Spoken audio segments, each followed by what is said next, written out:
और तो दोस्तों देखिए, ये है सिटी पैलेस उदयपुर, यानी कि ये उदयपुर का किला।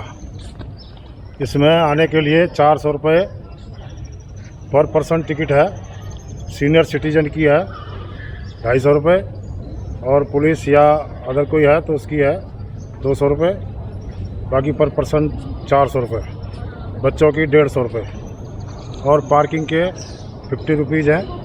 यहाँ आप पार्किंग लगा सकते हैं। ये देखिए, ये सिटी पैलेस है, ये पार्किंग है यहाँ पर, यहाँ आप पार्किंग लगा सकते हैं।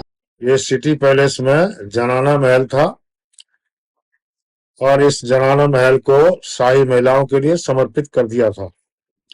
यानी कि इसी में सारी की सारी जो शाही महिलाएं थीं, वे अपने खुद के समारोह, उत्सव और कोई भी अनुष्ठान वगैरह होता था वो इसी में करती थी। अपना दरबार भी वो इसी में लगाती थी। जनानियों से जुड़े हुए सभी मामले यहीं पर सुलझाया करती थी। आजकल ये सरकार ने इसको संग्रहालय के रूप में बदल दिया है और यहाँ पे म्यूजियम बना दिया है।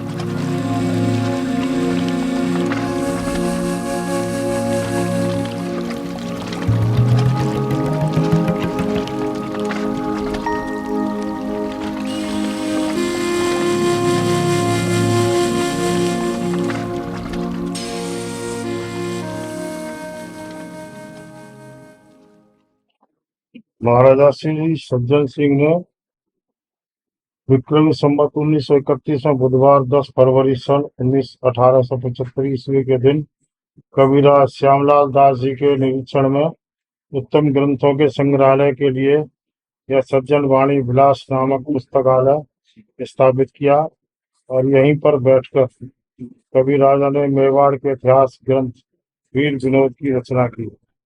देखिए, ये है वो जगह। उदयपुर के सिटी पैलेस जो म्यूजियम है, उसका ये मोर चौक गहना है। मोर चौक मेवाड़ के लोगों की बेहतरीन कारीगरी का नमूना है। इस चौक पर लगे मोरों को सजाने के लिए कांच पर जटिल नक्काशी की गई है। यह इतना खूबसूरत है कि इसको देखने के लिए बार बार मन करता है। दोस्तों, इसमें जो खास मेहमान आते थे, उनकी मीटिंग इसी मोर चौक में होती थी, ताकि जो खास मेहमान है वो अच्छी तरह से प्रभावित हो जाएं और इसको देख करके खुश हो जाएं। उदयपुर सिटी 4 दीवारी का शहर है, और 4 दीवारी वाले इस शहर के अंदर बीच में सिटी पैलेस बनाने का जो ख्याल आया, वो जयपुर के संस्थापक महाराजा सवाई जयसिंह द्वितीय द्वारा किया गया था। मुगल और राजपूत वास्तुकला का एक सुंदर मिश्रण इस महल में अभी भी अंतिम शासक शाही परिवार का घर है, जो महल के एक निजी हिस्से में रहते हैं। महाराजा सवाई जयसिंह द्वितीय को अधिकांश संरचनाओं के निर्माण का श्रेय दिया जाता है, लेकिन बाद के शासकों द्वारा इसका विस्तार भी किया गया था। सिटी पैलेस कॉम्प्लेक्स में मुबारक महल, स्वागत का महल और महारानी का महल शामिल हैं। मुबारक महल में अब महाराजा सवाई मानसिंह द्वितीय संग्रहालय है, और इसमें शाही परिधानों, नाजुक पश्मीना, कश्मीरी शॉल, बनारस रेशम की साड़ियाँ और सांगनेरी प्रिंट और लोक कढ़ाई वाले अन्य परिधानों का एक विशाल और अनूठा संग्रह प्रदर्शित किया गया है। महाराजा सवाई माधो सिंह प्रथम के कपड़े भी प्रदर्शन में हैं। महारानी के महल में आश्चर्यजनक रूप से बहुत अच्छी तरह से संरक्षित राजपूत हथियारों का एक दिलचस्प प्रदर्शन किया गया है, जिनमें से कुछ 15वीं शताब्दी के हैं। हथियारों के अलावा महल की छत पर भी सुंदर चित्रकारी की गई है, जिनका रखरखाव बहुत अच्छा है।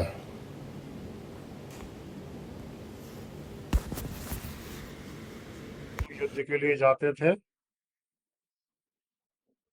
सब इस मंदिर में आकर के भगवान से आशीर्वाद लेते थे। ये मंदिर आज भी ज्यों का त्यों बना हुआ है, इसको बिल्कुल भी चेंज नहीं किया है, एज इट इज बना है। देखिए,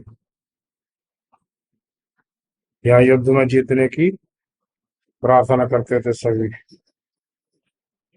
जी मैं यहाँ ऊपर राजा बैठते थे।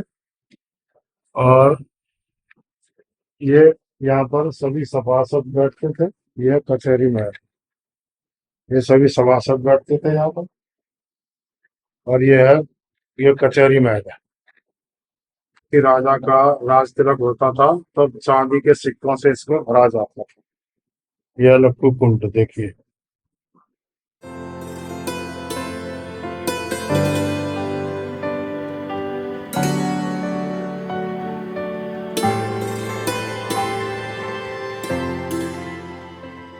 ये बाबरी महल है।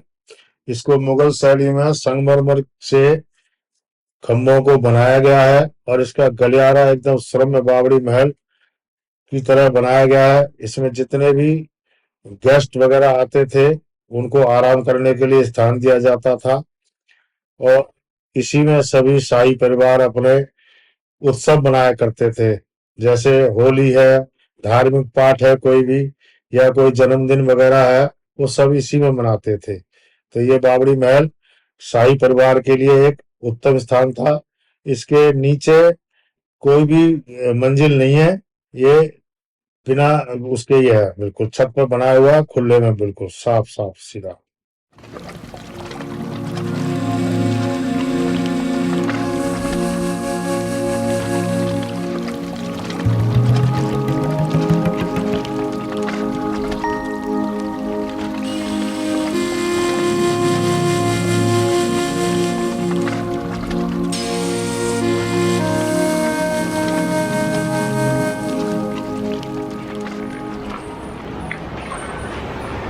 जो चौपाल है,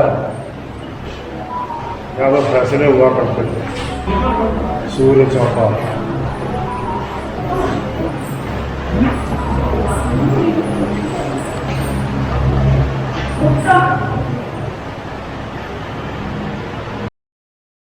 ये कांच का बुर्ज है। कांच के बुर्ज में जो जड़ाई का काम है वो राजस्थान की विशेषता है। ये कमरा कभी महाराणाओं के लिए सर्दियों में काम आता था। सर्दियों में सभी राजे महाराजे इसी में सोते थे। मेवाड़ की भूमि से सबसे अधिक जुड़े रंगों का उपयोग इसमें किया गया है। लाल, पीला और सफ़ेद, और एक जिगजैग पैटर्न में है। गुंबद और फर्श पर शीशे लगे हुए हैं और इस कमरे के दरवाजे हाथी दांत के हैं। ये बहुत ज़्यादा खूबसूरत है और ये राजे महाराजे अपने सर्दियों के टाइम पर अपने सोने के रूप में इसको इस्तेमाल किया करते थे।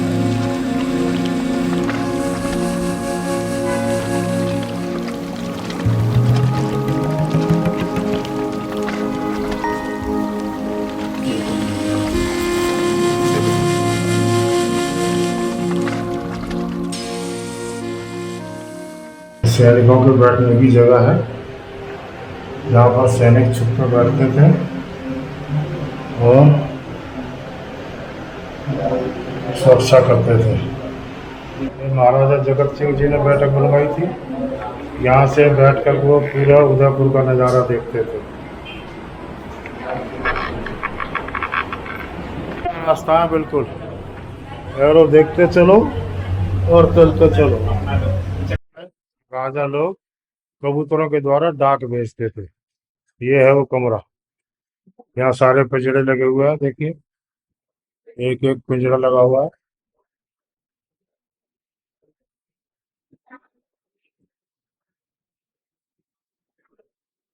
और ये है कबूतर खाना।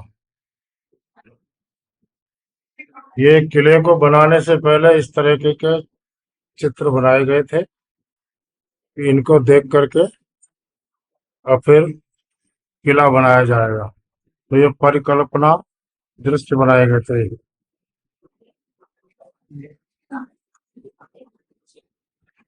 ये पूरा नक्शा है इसका किले का, देखिए। उदयपुर सिटी पैलेस का ये वाय आंगन है और इसी में इसकी नींव रखी गई थी। इसी के प्रांगण में उत्तर पूर्व कोने में। इसके नीचे कोई भी कमरा नहीं है। यह महल का सबसे पुराना हिस्सा है जो 16वीं शताब्दी की वास्तुकला का एक उत्कृष्ट नमूना है, जिसे महाराणा उदय सिंह ने तब बनवाया था जब उन्होंने उदयपुर को मेवाड़ की राजधानी घोषित किया था। उस समय यह स्थान रहने के लिए इस्तेमाल किया जाता था। इसमें नवचौकी महल जनानियों को समर्पित कर दिया गया था। इस प्रांगण की दीवारें वर्षों से मेवाड़ के महाराजाओं के राज्याभिषेक समारोहों की गवाह रही हैं। यानी कि जितने भी राजाओं के राज्याभिषेक हुए थे वो इसी में हुए थे। अन्य कमरे शाही खजाने के रूप में इस्तेमाल होते थे। और ये राय महल सिटी पैलेस के उत्तर पूर्व कोने में है।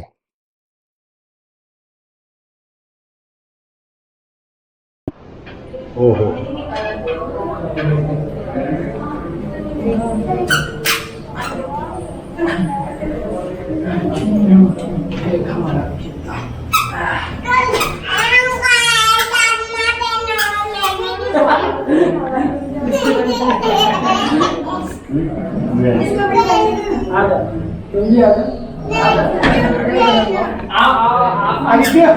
देख लो तुम अपना चश्मा नहीं लिखा लिखा मेरे शॉप चश्मा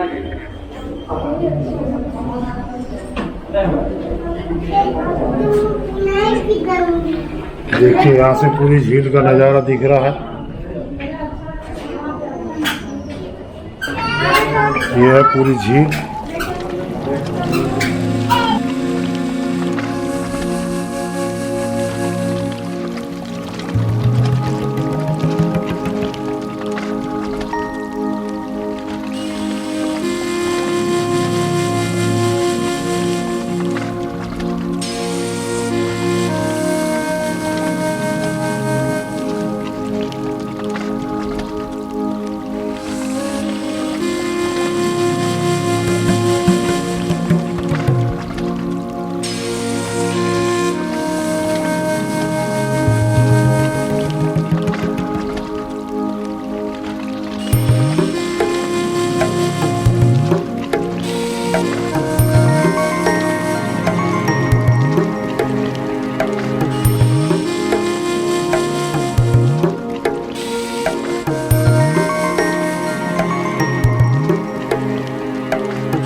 दोस्तों यह पूरा जयपुर प्लेस आपको दिखाया, जयपुर का पैलेस, महाराजा उदय सिंह का महल। आपको कैसा लगा मुझे कमेंट करके ज़रूर बताना, और अगर कोई कहीं कमी रह गई हो तो उसको भी आप कमेंट करके बताना ताकि मैं आगे उसको सुधार सकूं। थैंक यू दोस्तों, एक सब्सक्राइब और एक लाइक ज़रूर कर देना। धन्यवाद।